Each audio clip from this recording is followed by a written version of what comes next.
Hello students, welcome to hands on biology and मैं हूं आपकी विशाखा मैम। तो आज का टॉपिक है हमारा डेरिवेटिव्स ऑफ डीएनए स्ट्रक्चर, यानी कि जो फेमस डीएनए स्ट्रक्चर आज हम पढ़ते हैं बाय वाटसन एंड क्रिक, वो कैसे आया, राइट? उससे पहले जो बातें हमें पता लगी।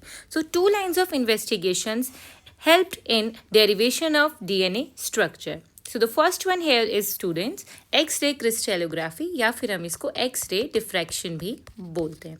इसमें क्या होता है बच्चों, हम X-ray की हेल्प से एक इमेज ऑब्टेन करते हैं। Okay, so obtaining image with help of X-rays, तो ये किया था विल्किंस एंड फ्रैंकलिन ने, that is Rosalind Franklin and Morris Wilkins.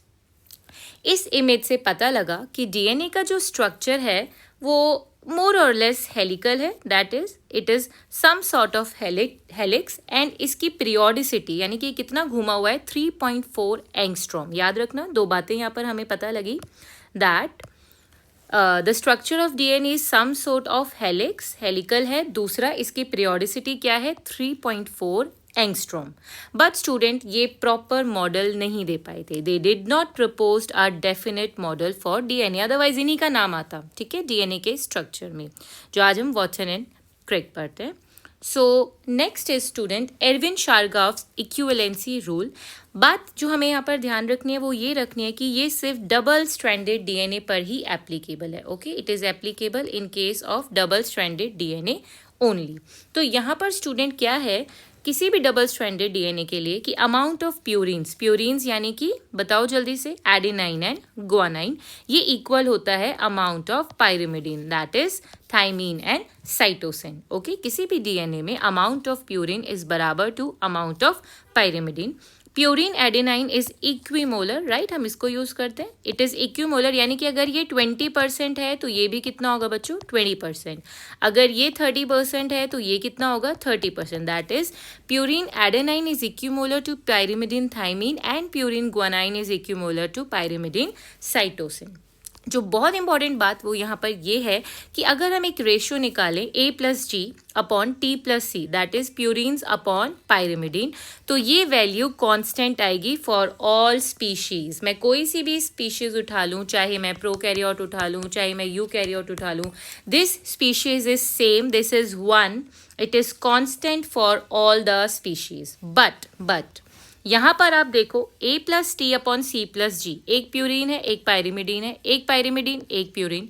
ये जो रेशो है, ये जो बेस रेशो है, ये स्पेसिफिक होता है, ये वैरी करता है। फिर से यहाँ पर AG अपॉन TC है, यहाँ पर क्या है, AT अपॉन CG, ये प्यूरिन अपॉन पायरिमिडीन है, सिंपल सा। बट यहाँ पर एक प्यूरिन, एक पायरिमिडीन, एक प्यूरिन, एक पायरिमिडीन, ये जो रेशो है, ये बेस रेशो वैरी करता है स्पीशीज टू स्पीशीज, इसीलिए इसको हम यूज करते हैं टू आइडेंटिफाई द स्पीशीज। जैसे कि हम already cell the unit of life में पढ़ चुके हैं कि एक प्रोकैरियोटिक सेल में जो उसका जेनेटिक मटेरियल होता है वो GC रिच होता है, उसका डीएनए GC रिच होता है।